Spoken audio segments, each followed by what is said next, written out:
শিলিগুড়িতে কোকেন পাচারের ঘটনায় হরিয়ানা থেকে নাইজেরিয়ার এক ব্যক্তিকে গ্রেপ্তার করল রাজ্য পুলিশের স্পেশাল টাস্ক ফোর্স। গুডলাক নামে পরিচিত নাইজেরিয়ার সেই ব্যক্তিকে ট্রানজিট রিমান্ডে বৃহস্পতিবার শিলিগুড়িতে নিয়ে আসা হয়।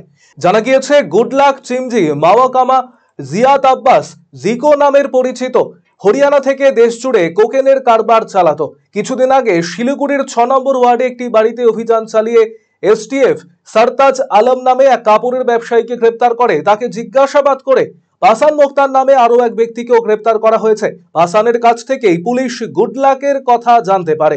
এরপরই হরিয়ানা গিয়ে খদ্দের সেজে তাকে গ্রেপ্তার করে পুলিশ।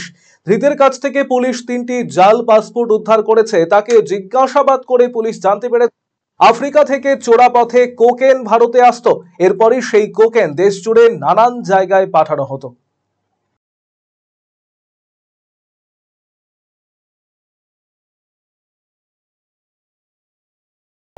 মোহাম্মদ সরতাজ আলম তাকে হচ্ছে এই কেস কানেকশনে 93.60 গ্রাম কোকেন সহ ধরা পড়ে। পরবর্তীতে তাকে রিমান্ড নেওয়া হয়, 5 দিনের রিমান্ড নেওয়া হয় এবং এসটিএফ রিমান্ড নেয় এবং রিমান্ড নেওয়ার পর অন্যান্য নাম আসে। তার মধ্যে পাসাং মুক্তান বলে একজনের নাম আসে। তাকে আবার রিমান্ড নেওয়া হয় এসিজিএম কোর্টে, 9 দিনের রিমান্ড গ্র্যান্ট করা হয় এবং সাথে 3টা ডায়েরি এবং মোবাইল ফোন এগুলো সিজ করা হয়।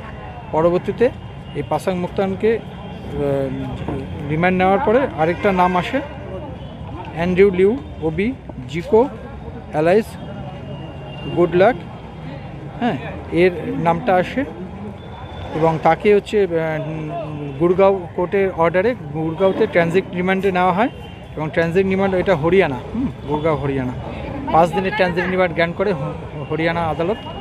তারপরে পরবর্তীতে আজকে এখানে এনডিপিএস কোর্টে তাকে প্রোডাকশন করা হয় 5 দিন কমপ্লিট হওয়ার পরে এবং আয়ও প্রেজেন্স ছিল, এসটিএফের আয়ও ডোকবাবু প্রেজেন্স ছিল, সিডি নিয়ে সিডি আপডেট ছিল এবং কোর্টের সামনে বলা হয় নতুন যাকে ধরা প্রডিউস করা হলো তাকে 14 দিনের প্রেয়ার করা হয় পিসি রিমান্ডের, কারণ তার ইয়েতে আরও 6-7 দিনের নামও এসছে এবং তদন্তের ক্ষেত্রে নামগুলো বলা যাবে না।